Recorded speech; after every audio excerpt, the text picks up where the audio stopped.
Bismillah, alhamdulillah, wassalatu wassalamu ala rasulillah wa ala alihi wa sahbihi wa wala amma ba'd.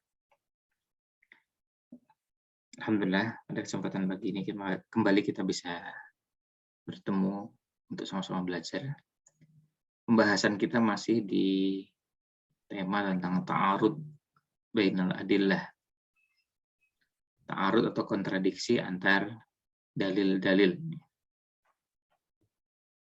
Pada pembahasan sebelumnya sudah sempat kita bacakan yang disampaikan oleh Imam Al-Juwaini dalam Al-Waraqat. Imam Al-Juwaini rahimahullah menyebutkan tentang kemungkinan ta'arud antar nas yang ada. Nah, kemudian dalam penjelasannya sampaikan bahwa pembahasan tentang ta'arud dan tarjih setelah pembahasan tentang dalil-dalil syar'i yaitu Quran, Sunnah, Ijma' dan Qiyas. Ini jadi pembahasan karena setelah membahas dalil-dalil bisa jadi ada pertentangan antar dalil tersebut. Tapi di paragraf berikutnya nanti dijelaskan sebetulnya apakah memang benar-benar ada atau tidak. Kita lihat di sini, wa'lam anna ta'arudha bainan nusus syari'ati ghairu mawjudin fi haqiqatil amr. Ketahuilah bahwa ta'arud atau kontradiksi antar nas-nas syariat itu pada hakikatnya tidak ada. Ghairu mawjud, pada hakikatnya tidak ada. Lakin qad yaqa'u dzalika bihasabi nadharil mustahid. Tapi hal tersebut bisa terjadi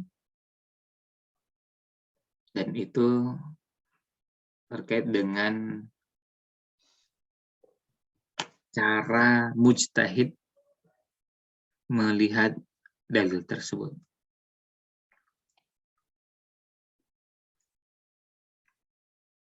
Imma linaqsin fi ilmihi, bisa jadi karena ilmunya yang kurang.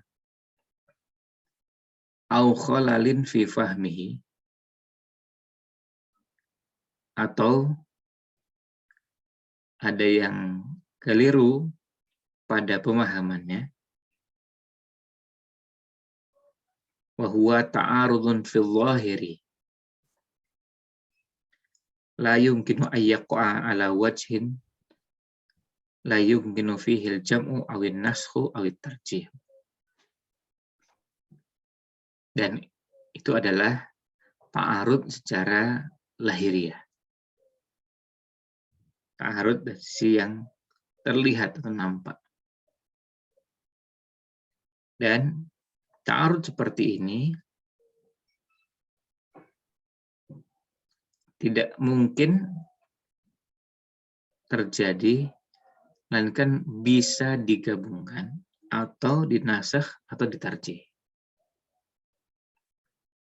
Wa dzalika li anna al-ahkam asy-syar'iyyata ma syuri'at illa li jalbil masalihi wa dar'il mafasidi. Itu kaidahnya. Bahwa hukum-hukum syariat itu ditetapkan tujuannya untuk mendapatkan maslahat atau menolak mafsadah. Wala yatahaqqaqu dzalika ma'at ta'arudi, dan itu tidak bisa terwujud jika terjadi ta'arud.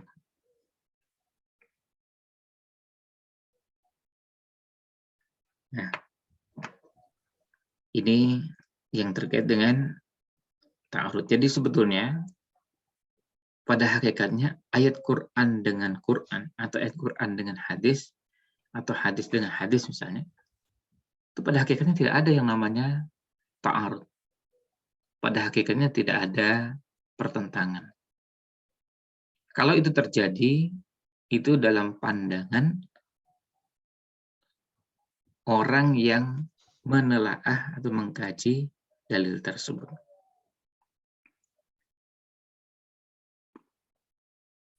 Jadi pada hakikatnya tidak ada ta'arud.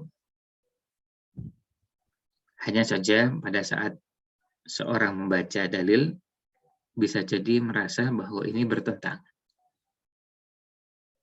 Tapi setelah ditelaah lebih dalam atau dikonsultasikan kepada yang lebih tahu, itu terselesaikan. Jadi tidak ada kontradiksi. Misalnya, yang satu umum, yang satu khusus. Selesai. Jadi artinya yang satu dalilnya sifatnya umum, yang satu sifatnya khusus. Nah, yang sifatnya umum dan khusus seperti ini, pada hakikatnya kan tidak dianggap bertentangan. Kalau yang satu umum, satu khusus. Karena dua dalil tersebut sama-sama bisa diterapkan atau diamalkan. Hanya bedanya yang satu bersifat umum, satu lagi bersifat khusus. Atau bentuk-bentuk penggabungan yang lain. Nah, ini dari sisi sebetulnya ta'arud baina al-adillah atau baina nusus syariah itu pada hakikatnya tidak ada. Dan sebabnya bisa karena kurang ilmunya atau ada salah pemahaman sehingga dianggap bertentangan. Dianggap bertentangan. Nah, kemudian kita lihat lanjutannya. Dan ini berkaitan dengan urutan pembahasan. Wa kana al-aula bil musannifi ayyu akhira bahth at-ta'arudi ila nihayatil kalami 'ala al-adillah. Ini berkaitan dengan sistematika pembahasan. Sebenarnya yang lebih tepat untuk musannif, untuk penyusun, mengakhirkan pembahasan tentang ta'arud sampai akhir dari pembahasan tentang dalil. Kama jara ala dzalika ghairuhu min ahlil usul. Sebagaimana yang biasa atau lazim dilakukan oleh para ulama-ulama usul fikih. Li'anna ta'arudha yata'allaku bi jami'il adillah. Karena ta'arud itu berkaitan dengan semua dalil, bukan hanya sebagian. Lakinnahu khassasahu bil kitabi was sunnati liqaulihi idza ta'arada nutqani. Tapi beliau Imam Al-Juwaini mengkhususkan ta'arud itu dengan Quran dan sunnah. Dan itu bisa kita lihat di awal jika beliau mengatakan idza ta'arada nutqani. Jika dua nutq, maksudnya jika ada Quran dengan Quran, atau Quran dengan sunnah, atau sunnah dengan sunnah bertentangan. Jadi ini dari sisi sistematika pembahasan.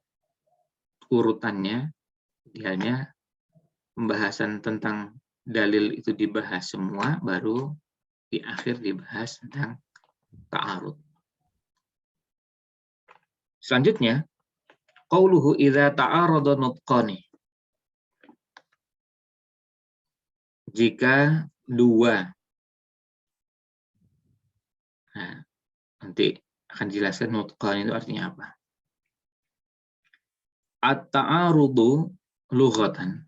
Ta'arud secara bahasa artinya tafa'ulun minal urdi bidhammil aini wa huwa an-nahiyatu wal jihatu. Ta'arud itu adalah bentuk tafa'ul dari urd. Urd itu artinya sisi atau arah. Jadi tafa'ul itu berarti ada di dua sisi atau arah yang berhadap-hadapan. Ka'annal kalamal muta'ar. Yaqifu ba'duhu fi urdi ba'din ay nahiyatihi wa jihatihi. Nah, ketika bicara tentang kalam yang muta'arid, maka itu seakan-akan sebagian itu berada di sisi atau di arah yang berseberangan dengan sebagian yang lain. Fayamna'uhu minan nufudhi ila haitsu wajjahahu. Fahuwa idzan bima'na taqabuli wat tamanu'i.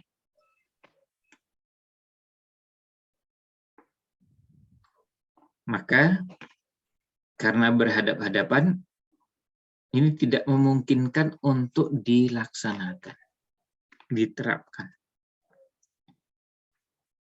ke satu arah. Karena apa? Ini berhadap-hadapan. Maka secara bahasa ta'arud itu bermakna taqabul dan tamanu. Bermakna berhadap-hadapan dan saya juga bermakna saling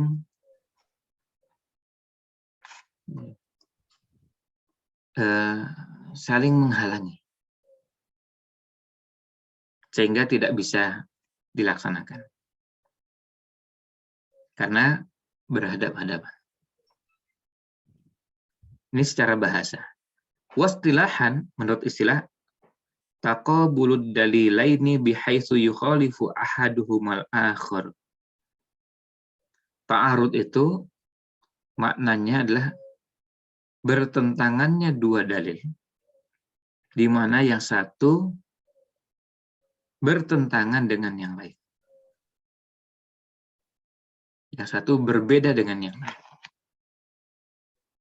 Jadi dua dalil yang bertentangan, berhadap-hadapan, yang satu berbeda dengan yang lain.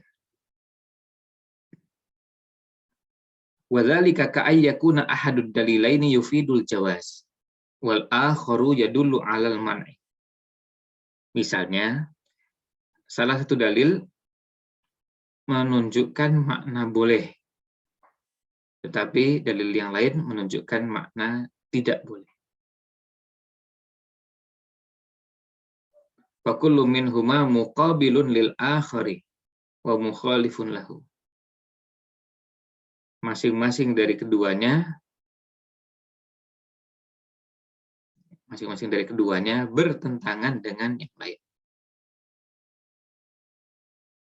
Jadi kalau yang satu membolehkan, satu tidak membolehkan, atau sebaliknya. Yang satu tidak membolehkan, yang satu membolehkan. Jadi A dan B berbeda. Antara halal dengan haram.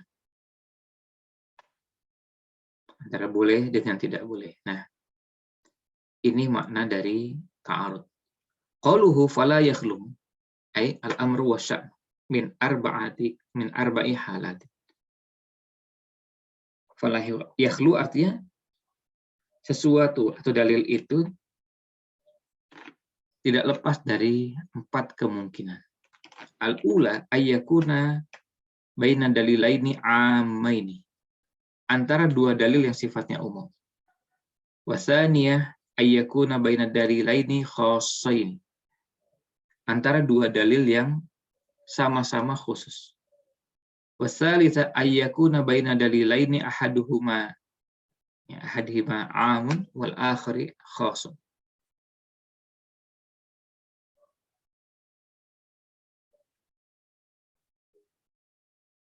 Jadi antara dua dalil, ahaduhuma am wal akharu khas. Ini terjadi antara dua dalil, yang satu umum, yang satu khusus.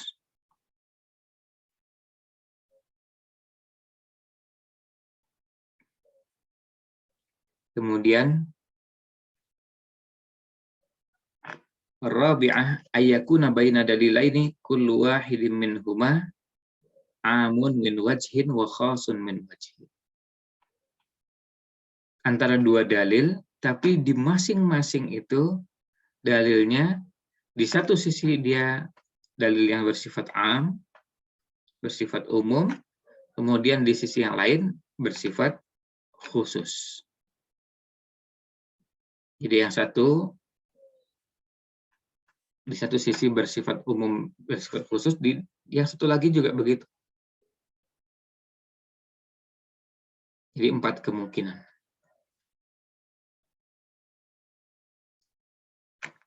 Nah, wal muradu biqaulil musannifi, yang dimaksud oleh perkataan penulis, idza ta'arada nutqani, jika dua nutq bertentangan, ai dalilani dhanniyani minal kitabi was sunnah.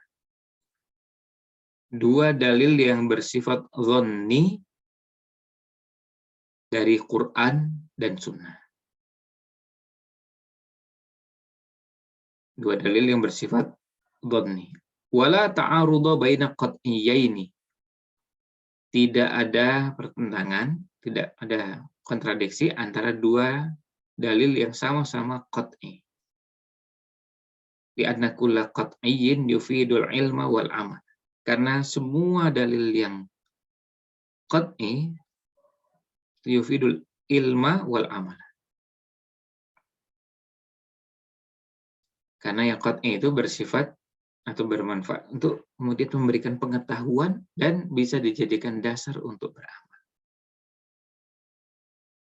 Bahkan berikan keyakinan bahwa ini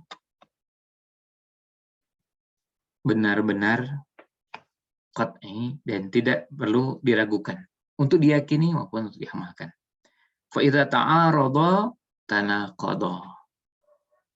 Kalau ada dua dalil qat'i yang bertentangan, maka ini namanya tanaqud.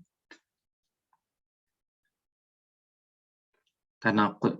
Jadi namanya bertentangan yang tidak mungkin itu terjadi karena itu berada pada dua sisi yang betul-betul berseberangan. Ketika kita menyebut misalnya siang dan malam, itu bertanaqud atau atas dengan bawah, depan dengan belakang. Maka tidak mungkin dua-duanya muncul secara bersamaan. Ya, tidak mungkin muncul secara bersamaan. Tidak mungkin kita mengatakan sekarang ini siang dan malam. Kita hanya bisa mengatakan sekarang ini siang, bukan malam, atau sekarang ini malam, bukan siang. Tidak mungkin terjadi sekarang ini dua-duanya, siang dan malam. Wasyari'atu la tatanaqadu, dan syariat itu tidak bertentangan. Illa idza kana ahaduhuma nasikhan lil akhari aw mukhassisan lahu. Kecuali dua dalil tersebut punya fungsi berbeda satu dengan yang lainnya. Yang satu nasikh yang menghapus, yang satu lagi mansuh yang dihapus. Maka meskipun secara lahiriah nampaknya bertentangan, sebenarnya tidak, karena yang satu menghapus, yang satu lagi dihapus. Au mukhassisan lahu, atau yang satu mentakhsis, artinya bersifat khas, khusus, yang satu lagi am. Wala ta'arudha baina qat'iyyin wala wadhanniyyin. Dan tidak ada pertentangan antara yang qat'i dan yang dhanni. Illa in kana mukhassisan lahu. Kecuali jika mukhassis. Yang satu mentaksis atau mengkhususkan yang lain. Jadi kalau yang dimaksud dengan idza ta'arud nutqani berarti itu hanya berlaku pada dalil-dalil yang dhanni. Selanjutnya, fa idza urifa annahu la yaqa'u ta'arudun baina qat'iyyaini wala baina qat'iyyin wa dhanniyin lam yabqa illa dhanniyani. Jika sudah diketahui, bisa dipahami bahwa ta'arud itu tidak mungkin terjadi antara dua dalil yang sama-sama qat'i, juga tidak mungkin terjadi antara dalil yang qat'i dengan yang dhanni, maka kemungkinannya tinggal cuma satu, yaitu dalil yang sama-sama dhanni. Ala anna ba'dal bahithin al-mu'asirina yara anna qasr ta'arudi 'ala al-adillati dhanniyati tahakkumun. Namun sebagian peneliti kontemporer berpendapat bahwa membatasi ta'arud hanya pada dalil-dalil yang dhanni adalah keputusan yang terlalu tergesa-gesa, vonis atau penetapan yang tergesa-gesa untuk lalu menetapkan hanya pada bahasan tersebut. Li'anna ta'arudha innama yahdutsu fil dhahiri faqat kama taqaddama. Karena ta'arud itu pada hakikatnya adalah pada yang dhahir, yang nampak. Seperti yang tadi sudah disampaikan. Jadi pada hakikatnya tidak ada ta'arud. Tetapi terjadi ta'arud pada orang yang memahami dan mengira ini ta'arud, bertentangan, padahal tidak.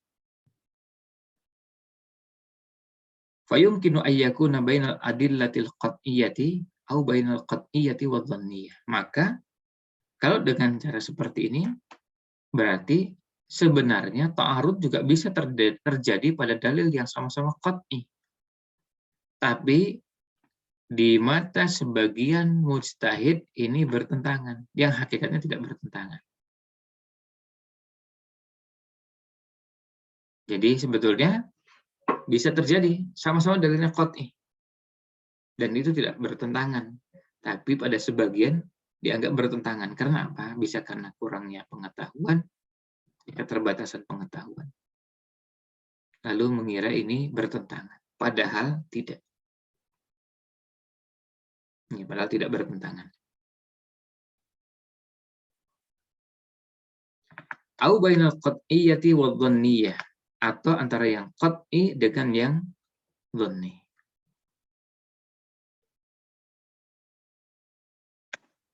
Atau antara yang qat'i dengan yang dhanni juga sama. Pada hakikatnya tidak bertentangan. Tapi kemungkinan terjadinya itu bisa terjadi antara dalil yang qat'i dengan qat'i atau qat'i dengan dhanni. Ya kalau lebih mudah untuk dicerna, dipahami begini. Itu kalau terjadi antara dua dalil yang dipahami oleh kita, atau buat kita, saya. Ketika memahami, ini kok bertentangan ya? Masalahnya bukan di dalilnya, tapi masalahnya di sayanya. Dengan pengetahuan yang terbatas, akhirnya menyimpulkan dengan cara yang keliru. Menyimpulkan dengan cara yang salah. Dikira ini bertentangan, padahal hakikatnya tidak.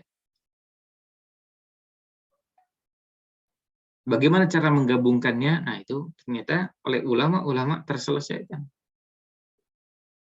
Dan yang dipahami di situ dalilnya sama-sama qat'i, bukan dhanni. Jadi masalahnya bukan di dalilnya, tapi di saya yang membaca dalil tersebut, memahami dengan cara yang keliru. Karena kurangnya pengetahuan, akhirnya mengira ini bertentangan. Tapi di hadapan para ulama ternyata tidak bertentangan. Wala'alla ar-ra'yul awwal mabniyun ala anna taqdimal qati'i ala dhanni la yusamma tarjihan. Bisa jadi menurut pendapat yang pertama tadi itu berdasar atau dibangun pemahaman berdasarkan bahwa yang namanya mendahulukan yang qati atau qat'i dari yang dhanni itu tidak dinamakan dengan tarjih. Ya, tidak dinamakan dengan tarjih. Wa qad sharraha ba'dul usuliyyin bi anna kauna ahad dalilaini qat'iyyan min jumlatil murajjihati. Jadi sebagian ulama usul fikih menegaskan bahwa salah satu dalil yang qat'i itu termasuk bagian dari murajjihat. Sebagian dari alasan untuk mentarjih, untuk menganggap bahwa dalil ini lebih kuat. Maka dianggap rajih. Yang satu lagi marjuh. Wa hadza ra'yun wajih. Dan ini pendapat yang tepat. Lintibaqi ta'rifit tarjihi alaihi. Karena definisi tarjih ini cocok dengan bahasan ini. Yang sesuai. Nah, setelah disebutkan beberapa kemungkinan tadi, baru kemudian dibahas satu persatu. Sekarang dimulai dari ammal halatul ula, keadaan yang pertama. Ya, keadaan yang pertama dari 4 kemungkinan. Kemudian nanti ada bahasan berikut nanti al-halah tsaniyah, al-halah tsalitsa, al-halah rabi'ah. Jadi di sini kita bisa lihat ulasannya untuk masing-masing keadaan. Tadi yang satu umum, yang satu juga umum, jadi sama-sama umum. Atau yang satu umum, yang satu khusus. Atau ini kemungkinan ini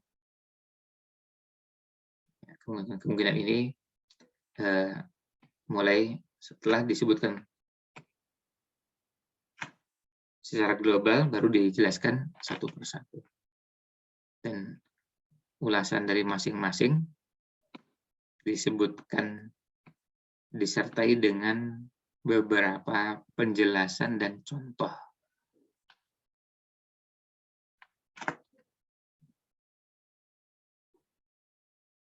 Nah, itu berkaitan dengan beberapa kemungkinan yang ada, dan itulah kelebihannya para ulama. Para ulama itu sudah terbiasa, terlatih pada saat berhadapan dengan semua masalah yang ada, dengan kecerdasan yang beliau miliki, bisa dengan sangat jeli dan cermat melihat bahwa sebuah dalil ini ada sekian kemungkinan. Dan dulu pernah kita sampaikan di awal bahwa kita belajar usul fikih itu, kita belajar cara ulama dalam memahami sebuah dalil atau beberapa dalil. Kita belajar dari usul fikih atau belajar dari apa yang disampaikan oleh para ulama, kita belajar bagaimana para ulama dulu menggabungkan antar dalil yang ada. Dipertemukan dengan cara seperti apa. Ya. Dipahami seperti apa. Nah, itulah cara yang efektif untuk kita belajar menyimpulkan dari sebuah dalil. Dan cara yang harus dihindari adalah kalau kita cepat-cepat menyimpulkan sementara kita belum membaca. Sementara kemampuan kita dalam istinbat terhadap dalil juga masih sangat sedikit. Maka apa yang dilakukan? Kita coba belajar bagaimana ulama menyimpulkan. Karena nanti dari situ kita akan mendapatkan banyak manfaat, minimal dua. Yang pertama kita belajar caranya menyimpulkan, dan yang kedua kita belajar menghargai para ulama. Karena kita akan lihat bagaimana ulama mengulas sebuah bahasan dengan sangat detail. Sebuah bahasan dibahas dari beberapa sisi. Dibahas dari beberapa pendekatan. Akhirnya disimpulkan. Nah, pembahasan yang begitu dalam, pembahasan yang begitu luas dari para ulama inilah yang dijadikan rujukan. Kita belajar Imam Syafi'i menyimpulkan, atau Imam 4 mazhab menyimpulkan dari sebuah dalil. Kemudian di masing-masing imam tadi ada murid-murid di generasi awal atau generasi kedua, dan begitu seterusnya sampai berabad-abad. Kita dapati bagaimana cara imam-imam tersebut menyimpulkan. Nanti kita temukan ada beberapa ulasan yang kita akan sangat kagum dengan para ulama karena betapa telitinya mereka dan betapa sungguh-sungguhnya beliau-beliau dalam memahami dalil. Dan kadang-kadang kita temukan beberapa kesimpulan itu tidak terbayangkan di kepala. Artinya di kepala kita. Kok bisa menyimpulkan ke sana? Ternyata dikaitkan dengan dalil yang lain, dikaitkan dengan kaidah yang lain, dikaitkan dengan, sehingga ketersambungan antar dalil itu sangat terasa. Ketersambungan antar kaidah juga bisa terasa. Sementara kalau pada sebagian kita ini, kalau menyimpulkan dalil, bisa jadi kesimpulannya lepas dari dalil-dalil yang begitu banyak. Mungkin nyambung dengan satu dua dalil, tapi tidak nyambung dengan dalil-dalil yang lain. Artinya berarti kesimpulannya kesimpulan yang kurang mendalam. Sama seperti kalau kita memutuskan sebuah persoalan, tapi pertimbangannya kurang menyeluruh. Sekarang kita punya persoalan, apalagi persoalannya rumit, persoalan yang besar, persoalan misalnya, persoalan yang melibatkan orang banyak, melibatkan wilayah yang lebih atau begitu luas. Maka pada saat memutuskannya perlu sangat hati-hati agar jangan sampai keputusan yang dibuat mengabaikan banyak hal. Apalagi kalau mengabaikan yang mayoritas, hanya mempertimbangkan minoritas. Akhirnya kemudian keputusannya menjadi pincang. Dalil yang digunakan hanya sangat minim. Sementara dalil-dalil yang lain begitu banyak terabaikan dalam membuat keputusan.